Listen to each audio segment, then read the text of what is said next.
Hi friends, Ayyanar துணையில் நாளைக்கு என்ன நடக்க போகுதுன்னு பார்க்கலாம். வாங்க வீடியோக்குள்ளே போகலாம். நம்ம சேனலை இன்னும் சப்ஸ்கிரைப் பண்ணாதவங்க சப்ஸ்கிரைப் பண்ணிக்கோங்க. நிலாவும் சோழனோட அப்பாவும் பேசிகிட்டு இருந்ததை சேரன் அண்ணா வந்தவர் கோயிலில் இப்படி இவங்க என்ன தான் பேசுகிறாங்க, ஏதோ ஒன்று முக்கியமானது இல்லாமல் நிலா இப்படி கூட்டிகிட்டு போக மாட்டேன் அதை அப்பாவை அப்படின்னு சொல்லி அவர் பின்னாடியே வந்து நின்று பார்த்ததை நிலாவும் பார்க்கல, நடேசனும் பார்க்கல.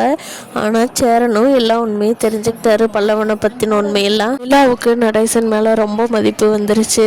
ஒரு மாதிரி ரொம்ப டிப்ரெஷனில் அழுகவும் முடியாமல் ஒன்றும் பண்ண முடியாமல் ஒரு மாதிரியே ஃபீல் ஆகி இன்றைக்கி லீவ் எடுத்துக்கலாம், ஆஃபீஸுக்கு போக வேண்டாம் அப்படின்னு சொல்லிட்டு வீட்டிலே இருக்காங்க. அப்போது சோழன் வந்து மதிய சாப்பாட்டுக்கு வீட்டுக்கு வர்றாரு. அப்போ சோழன்கிட்ட நிலா சொல்கிறாங்க, இப்படி இன்றைக்கி இதெல்லாம் நடந்துச்சு அப்படின்னு சொல்லி. சோழன் நான் சொல்லலான்னு இருந்தாங்க, அந்த அம்மாவை பார்த்து கூப்பிட நிற்காமையே போயிட்டாங்க. நிலா ஒரு நாள் நம்ம போய் பார்க்கலாங்களா அப்படிங்கிறாங்க. அப்போ தான் நிலா எல்லா உண்மையும் சொல்லிடுறாங்க சோழன்கிட்ட. இந்த வீட்டில் யாருக்கிட்டேயும் நீங்கள் இதை பற்றி ஷேர் பண்ணிக்கவே வேண்டாம், நம்ம இந்த விஷயத்தை இப்படியே மறந்துடலாம், பல்லவன் வந்து உங்கள் அப்பாவோட பையனாகவே இருக்கட்டும் அப்படின்னு சொல்லி நிலாவும் சோழனும் முடிவெடுத்து பேசாமல் இருந்துக்கிறாங்க. ஆனால் இந்த விஷயம் சேரனுக்கு தெரியுங்கிறது அவங்களுக்கு தெரியாது இல்லையா.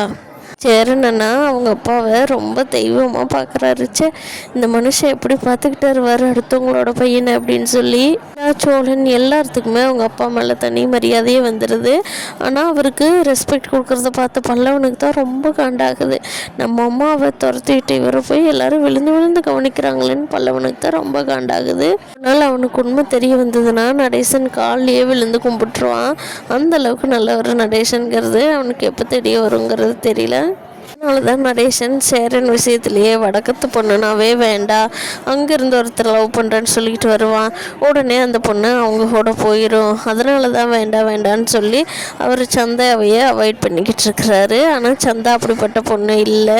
அவங்க சேரனுக்கும் கல்யாணம் ஆகுமா, என்ன நடக்க போகுது அப்படிங்கிறத வரப்போகிற நாட்களில் பார்க்கலாம். ஃப்ரெண்ட்ஸ், இந்த வீடியோ பிடிச்சிருந்தா லைக் பண்ணிக்கோங்க. நீங்கள் என்ன நினைக்கிறீங்கன்னு கீழே கமெண்ட் பண்ணுங்கள். தேங்க்யூ.